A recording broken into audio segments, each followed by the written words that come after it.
Welcome to PeopleTech, the podcast of WorkforceAI.news. I'm Mark Pfeffer.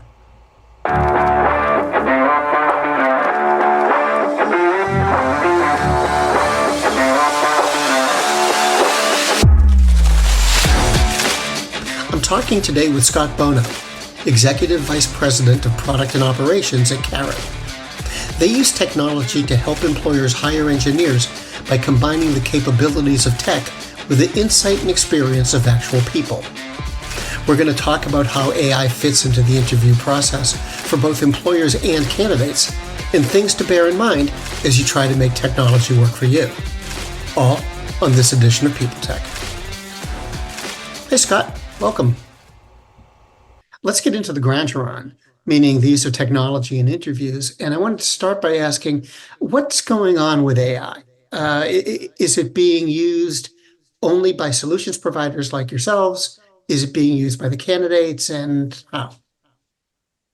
Yeah, I think a better question is what isn't going on with AI these days. It seems like it is everywhere, and it certainly has shaken up things with respect to engineering jobs in general. And of course, that has found its way into the interview processes as well. From the time that ChatGPT, emerged about a year and a half or so ago, one of the things that became very obvious fairly quickly was that it was quite capable of solving problems in code. If there were problems that you had that amounted to, translating an English language description of a problem into, some functioning and working software, ChatGPT was pretty good at doing that right out of the gate, even 18 months or so ago. And obviously, we've seen since then the deployment and development of several other tools, notably GitHub's Copilot that has been adopted by a really significant number of organizations from large to small that are designed to make engineers more efficient and effective. It's not at all surprising that we would expect to see, AI showing up in interviews. And, two things I'll just touch on very briefly here. One is, I think the industry more broadly is still very much coming to terms with what role they want to have AI playing in their own organizations in terms of how engineers use it to develop code on a day-to-day basis. And, at Karat, we see sort of the gamut from people that are fully embracing it to those that are kind of staying at arm's length, particularly organizations that are in highly regulated industries like banking or healthcare, pharmaceuticals, unsurprisingly, are a little more cautious when it comes to these newer technologies. But then the question also becomes, how do candidates leverage it during the interview processes? And our approach and our thinking is that this is something that is going to be a part of the world that engineers inhabit and the work that they do moving forward. And so we are working to create solutions and have worked to create solutions that allow employers the opportunity to decide how much or how little they want to include of allowing candidates to leverage things like ChatGPT during the interview process. We hear a lot about people in organizations starting to use AI. They're putting AI to this use, to that use. In terms of your own segment, interviewing, what are some of the problems you're facing? Yeah, absolutely. I mean, the most obvious one is, well, how can you be sure that you are testing a candidate's ability to solve a problem or you're testing an LLM's ability to solve a problem?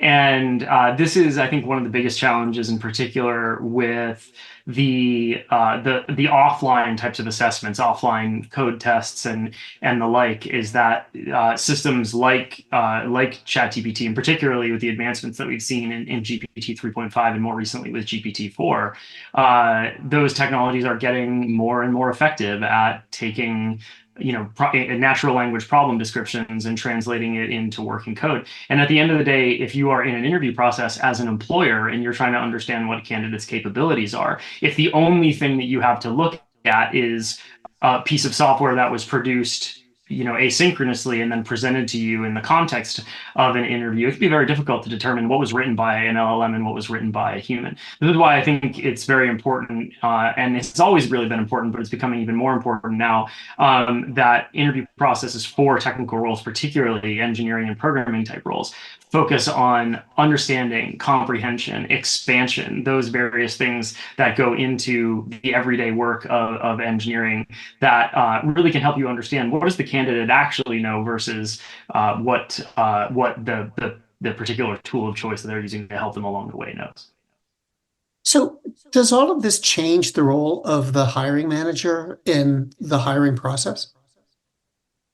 It's an interesting question.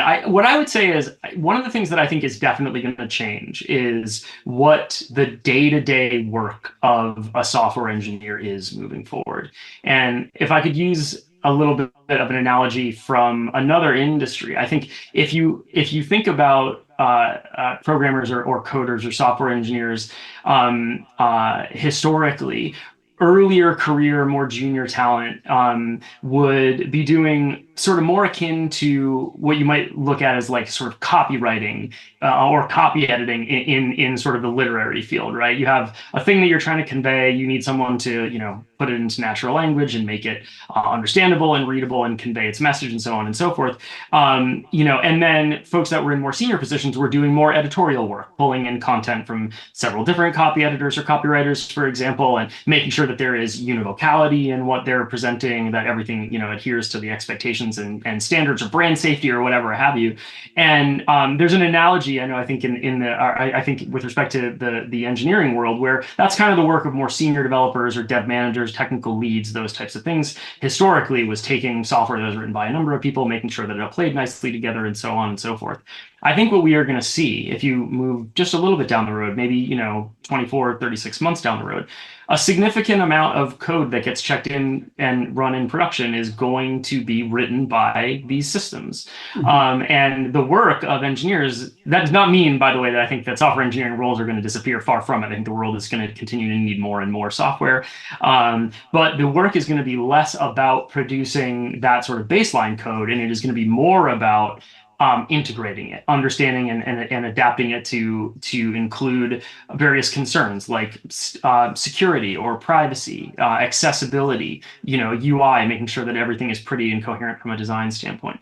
And so I think we are going to see the nature of that work of sort of lower level, earlier career programming jobs be a little bit less about rote program creation and a little bit more about thoughtful engineering and integrating the results from outputs of these systems, if that makes sense.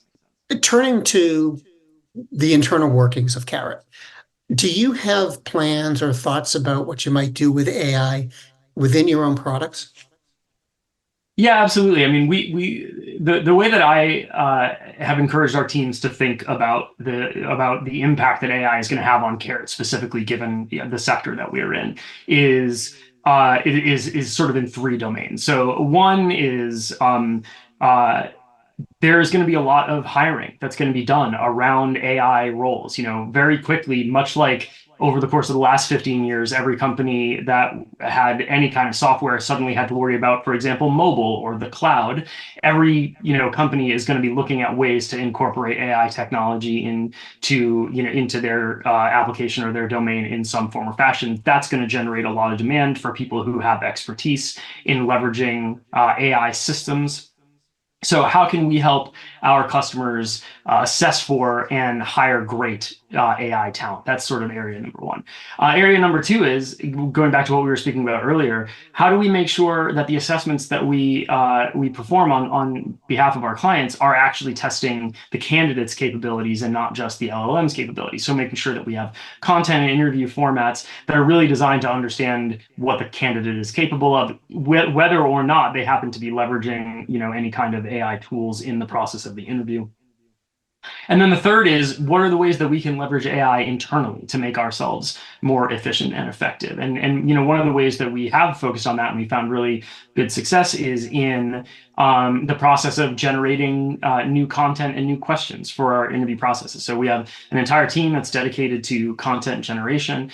It contains people with, IO psychology and psychometrics backgrounds, for example, making sure that we are generating content that is actually valid and testing for the things that we are aiming to test for, that it performs consistently well across candidates, irrespective of their backgrounds and the like. And that has long been a sort of very labor-intensive process. We have found that leveraging AI in the ideation and content creation process there can be quite a leg up. Now, just to be clear, we don't simply ask ChatGPT to generate content and then ship that out to candidates as part of an integrated process that involves subject matter experts in our content team and that type of thing. But we have found some really good efficiency gains by leveraging generative AI in our own internal processes. And what do you hear from customers about all this? I mean, are they excited by it? Are they nervous about it? Is it just kind of a thing to them that, they'll deal with? I think there is a range of emotions with respect to AI. What I will say is nobody is disinterested in AI. Everyone is very interested in what is happening with AI. But I think whether or not it is something that a particular organization is aggressively pursuing or sort of staying cautious about is largely a function of the domains that they're in.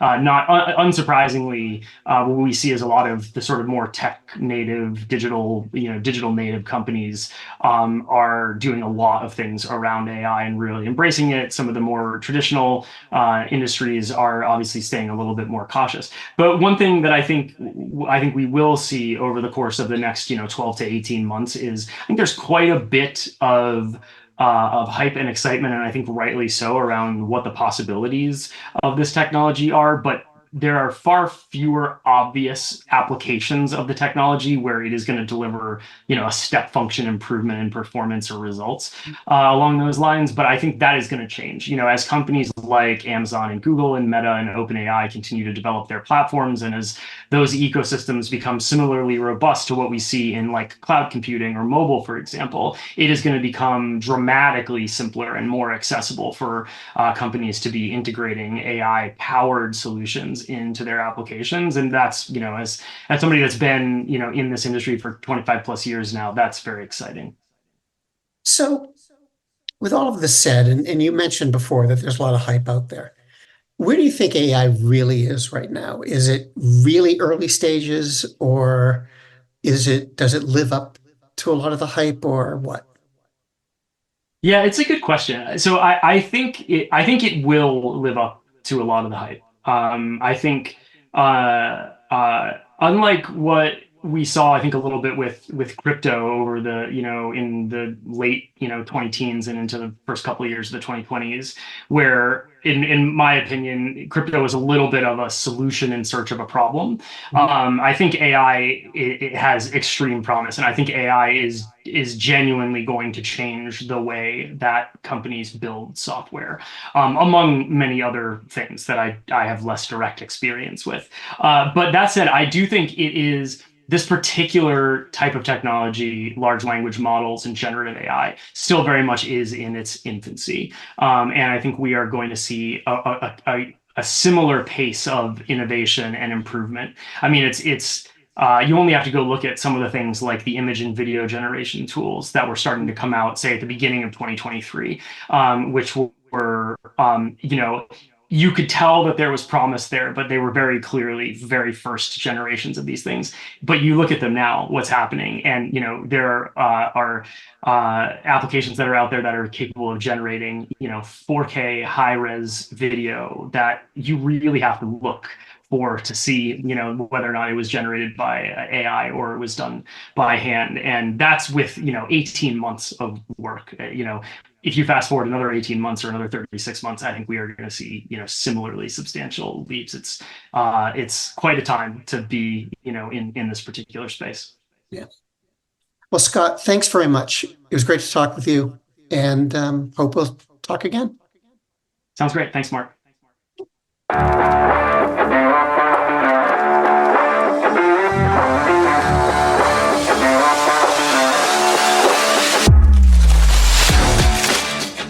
My guest today has been Scott Bonneau, Executive Vice President of Product and Operations at Karat. And this has been PeopleTech, the podcast of WorkforceAI.news. To keep up with AI technology and HR, subscribe to Workforce AI today. We're the most trusted source of news in the HR tech industry.